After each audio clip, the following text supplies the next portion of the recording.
Bom, vamos dar sequência aqui à nossa primeira aula.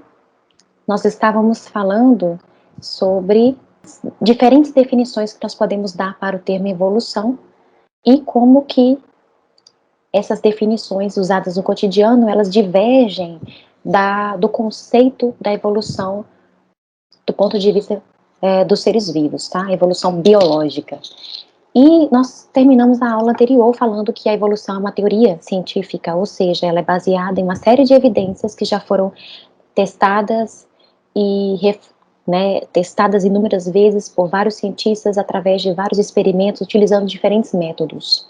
Vamos falar um pouquinho dessas evidências.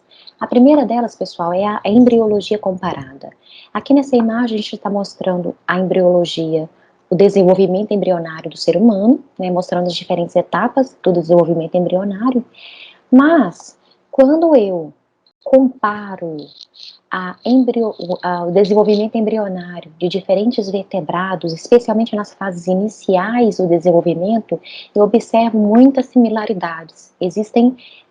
O próprio corpo do animal é muito parecido, existem algumas estruturas que são similarmente encontradas em peixes, salamandras, tartarugas, galinha, coelho e o ser humano. Animais muito diferentes.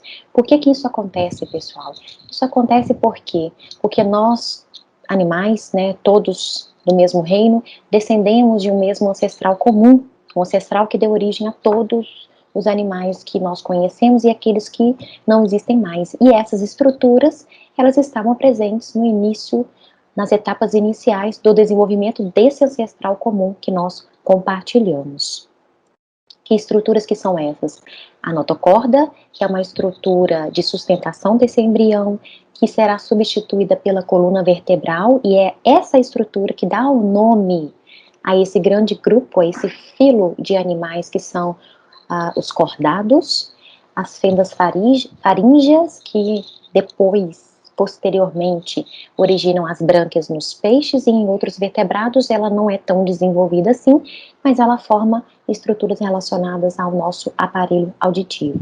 E a cauda pós-anal, que é uma estrutura que permanece em alguns grupos de animais vertebrados, como os peixes répteis e alguns macacos, mas ela é atrofiada em primatas, né, por exemplo, que é um tipo de macaco, vamos dizer assim, que é o caso, por exemplo, do chimpanzé, do homem, do orangotango. Outra evidência da evolução é a anatomia comparada. O que a gente observa? Quando eu analiso os membros anteriores de vertebrados, por exemplo, né, o braço de um ser humano, a pata de um cão, a estrutura que suporta as penas de um pássaro e as nadadeiras de uma baleia, o que eu observo? O mesmo plano básico de organização óssea. Os mesmos ossos dispostos no mesmo arranjo característico dessas estruturas. Ali está mostrando cores, né, mostrando que é a mesma estrutura óssea e elas estão arranjadas da mesma forma. Isso acontece não só para os membros inferiores e superiores, mas isso também é observado na estrutura do crânio, comparando o crânio de diferentes animais e do eixo composto pela coluna vertebral. Como que isso é possível? Qual é a explicação para esse mesmo plano básico de estrutura óssea? A explicação é que esses órgãos evoluíram a partir de um mesmo órgão que estava presente em um ancestral comum que é compartilhado com todos esses animais.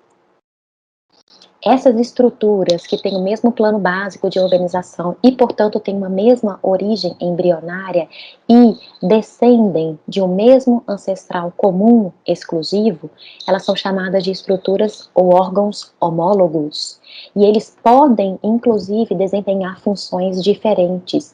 E esse fenômeno acontece por quê? Porque esses animais, como habitam ambientes diferentes, se adaptaram a essas condições diferentes. Então, houve um processo que a gente chama na evolução de divergência evolutiva.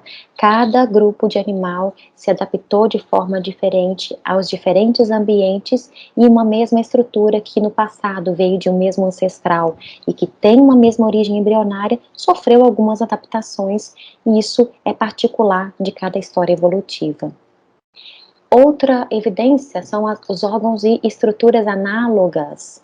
Então, na verdade, isso não é uma evidência da evolução, mas é uma estrutura que a gente pode comparar com as estruturas homólogas. Por quê? Porque quando a gente olha essa estrutura, a gente observa que ela não tem a mesma origem embrionária. A origem embrionária é diferente. E, pensando do ponto de vista evolutivo, essas estruturas e órgãos análogos surgiram de forma independente na evolução de diferentes organismos, ou seja, não é um ancestral comum que tinha essa mesma estrutura, que essa estrutura foi repassada aos descendentes, como aqui representado a asa de morcego, a asa de uma ave e a asa de um inseto. Não há uma relação evolutiva direta entre essas estruturas. Mas, quando a gente observa na natureza esses animais, a gente vê que eles estão adaptados ao mesmo modo de vida, que é o voo. E por conta disso, do ponto de vista evolutivo, hoje houve uma convergência evolutiva. Estruturas com origens embrionárias diferentes, que contam histórias evolutivas diferentes, convergiram para uma mesma funcionalidade, ou uma funcionalidade muito parecida, por causa do modo de vida desses animais. Uma outra evidência da evolução, órgãos vestigiais, são estruturas atrofiadas ou que não têm uma função evidente ou que não é tão essencial mais para aquele organismo, porque não desempenham mais a função original. O apêndice vermiforme que a gente observa no ser humano, ele não tem mais a função original que o apêndice tem e que permanece em outros animais, por exemplo, os ruminantes. Os ruminantes têm, né, como modo de vida se alimentarem de vegetais e precisam degradar a celulose. Então, o apêndice nos ruminantes permaneceu como uma estrutura bem desenvolvida, que contém uma microbiota, e são esses micro-organismos que ajudam na digestão da celulose. Como nós desenvolvemos um modo diferente de alimentação, uma alimentação muito mais variada, nós somos onívoros, essa estrutura, não havia nenhuma vantagem que essa estrutura permanecesse tão desenvolvida. Então ela acabou sendo atrofiada, não pelo uso e desuso, não confunda isso, que isso é lamarquismo, que a gente vai estudar na aula 2. Simplesmente a seleção natural não privilegiou os organismos que tivessem esse apêndice tão desenvolvido assim, porque não conferia nenhuma vantagem para a gente, já que a gente tinha um hábito alimentar tão variado assim. Da mesma forma, o dente ciso, né? O dente ciso é aquele último par de molares que aparece, né? Aqueles 4 dentes, que já teve uma função no passado, certamente, mas que isso foi perdido ao longo da evolução, por exemplo, da espécie humana, e não há nenhuma vantagem, não houve nenhuma vantagem em selecionar os indivíduos que tenham esse dente ciso. Haja vista que hoje, na população humana, tem algumas pessoas que nem nascem com todos eles mais, tá? Não há nenhuma vantagem para a nossa adaptação como espécie no ambiente onde nós estamos, ter ou não ter o dente ciso. Então, simplesmente você tem pessoas que têm e você tem pessoas que não têm hoje. O cóccix também é uma outra estrutura que, para nós, ela é atrofiada porque ele é um osso remanescente da cauda dos embriões, que fica no finalzinho da coluna. E hoje, né, hoje não, né, e ao longo da evolução do ser humano, ele foi se fundindo e se tornou essa estrutura atrofiada, é um remanescente de cauda que nós não temos. E aqui saindo do ser humano, pegando o osso pélvico, né, os membros posteriores da baleia, que é um remanescente da pata posterior da baleia, que se perdeu também ao longo do processo evolutivo, porque não conferia nenhuma vantagem para o hábito de vida aquático que as baleias acabaram assumindo.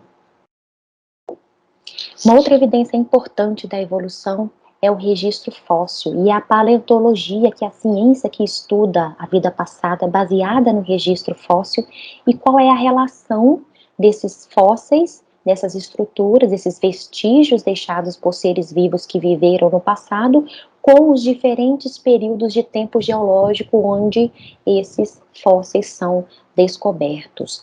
Ou seja, esses vestígios deixados por seres vivos que viveram no passado revelam muitas semelhanças ou diferenças dos seres vivos que habitam o planeta Terra atualmente.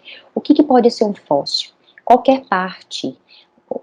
o organismo todo, quando ele é bem preservado, que é raro de acontecer, dentes, ossos, partes de ossos, pegadas impressas em rochas, animais que podem ser conservados inteiros em gelo ou em âmbar.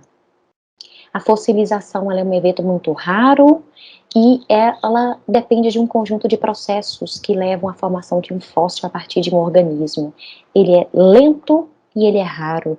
Precisa de milhões de anos para que a fossilização aconteça e deve haver um ambiente favorável. Normalmente, ambientes alagados são favoráveis à fossilização e cadáveres que são rapidamente sepultados por sedimentos como areia, argila ou gelo.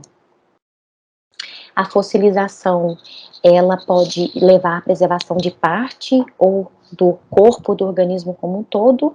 É muito mais difícil, né, isso acontecer, porque já começa o processo de decomposição para micro-organismos, perdão, assim que esse organismo morre. As partes mineralizadas, que são as partes já duras do organismo, como ossos, dentes e conchas, são mais fáceis de serem preservadas. As partes moles, em geral, elas acabam se decompondo e não vão aparecer no registro fóssil. E a gente precisa entender que o registro fóssil, ele se refere a informações intermitentes, ou seja, o registro fóssil não é contínuo. Nem sempre eu vou encontrar todos os fósseis intermediários que vão contar completamente a história evolutiva de um organismo que existe hoje. Então, eu não consigo voltar ao passado e ter todas as formas intermediárias que explicam, né, todo um passado evolutivo daquele grupo, justamente porque a fossilização é um evento raro. Mas, vez ou outra, e graças a Deus, né, a gente encontra aqueles fósseis de transição que são descobertos pelos cientistas, que são fantásticos, por quê? Porque esses fósseis de transição, por exemplo, dinossauros que são encontrados com penas, que conta, né, qual é o grau de parentesco que os dinossauros que não existem mais têm com as aves que existem hoje, e a gente sabe que tem uma relação de parentesco evolutivo muito próxima. Aves com dentes, que também, ó, poxa, né, esses fósseis, eles são transições entre dinossauros e as aves modernas, conta essa relação de parentesco evolutivo. Fósseis de transição que conta a história evolutiva entre mamíferos terrestres e as baleias, que é o exemplo de mamífero aquático, então que tem características intermediárias entre as baleias que existem hoje e em alguns animais mamíferos terrestres. Quais são as etapas da mineralização? Então, rapidamente falando para vocês aqui, o organismo primeiro precisa morrer, obviamente, né? E aí ele se deposita. Quando isso acontece em ambiente aquático, é mais fácil desse processo ele acontecer, quando ele é soterrado por sedimento de areia, argila, no fundo de lago, mar ou no leito do rio. Então, a partir do momento que ele é soterrado, as partes moles em geral acabam sendo decompostas, é o que mais acontece, e ao longo do tempo, os minerais que estão dissolvidos na água, eles vão incorporando no corpo do animal e substituindo algumas partes duras. Em alguns momentos, pode ser que nem essas partes sobrevivam, e aí o que vai somente sobrar, restar, do registro fóssil são marcas e pegadas e moldes que esse fóssil ele vai impregnar na própria rocha, na própria estrutura do solo. Esses sedimentos compactados, eles são chamadas de rochas sedimentares. Ao longo do tempo, essas camadas de sedimento, elas vão passando por processos de erosão, processos naturais, que inclusive acabam por eliminar muitos desses fósseis que foram formados, acabam, né, destruindo completamente esses processos naturais. Em alguns casos, pode ser que esses fósseis acabam aflorando na superfície, justamente porque a erosão vai removendo essas camadas mais superficiais. Aqui só para vocês verem, né, como que é a estrutura de uma rocha sedimentar. Então eu tenho camadas de depósito de areia e argila que vão se acomodando, camada em cima de camada, de tal forma que eu consigo contar o passado geológico. As camadas mais embaixo são as camadas que estão contando um período geológico mais antigo, e as camadas mais superficiais, elas são camadas mais recentes e que sofrem mais do processo erosivo. É possível a gente ter conservação completa de alguns fósseis, isso acontece principalmente em duas situações, quando a gente tem uma fossilização por âmbar, que é uma resina que vem de algumas espécies específicas de vegetais, né, de árvores angiospermas e gimnospermas, e essa resina, ela simplesmente se incorpora e ela consegue preservar integralmente alguns pequenos animais. É comum a gente encontrar fósseis inteiros de insetos, com partes moles, inclusive, sendo totalmente preservadas. E a preservação que acontece por gelo, especialmente quando você tem um depósito de gelo que imediatamente soterra aquele organismo, matando e preservando, como é o caso, por exemplo, do mamute, o filhote de mamute que foi encontrado na Sibéria e foi encontrado 100% preservado. Foi incrível essa descoberta, porque inclusive as partes moles desse mamute foram totalmente preservadas, o que é fantástico, porque é um evento absolutamente raro de acontecer. E por fim, no caso, muitas vezes, em que não há uma preservação dos fósseis, você tem a marca que aquele fóssil deixou. Então é possível a gente encontrar registro fóssil, que também conta a história evolutiva interessante, através de moldes, pegadas e marcas que aquele organismo deixou nas rochas. A gente continua no próximo tópico da nossa aula.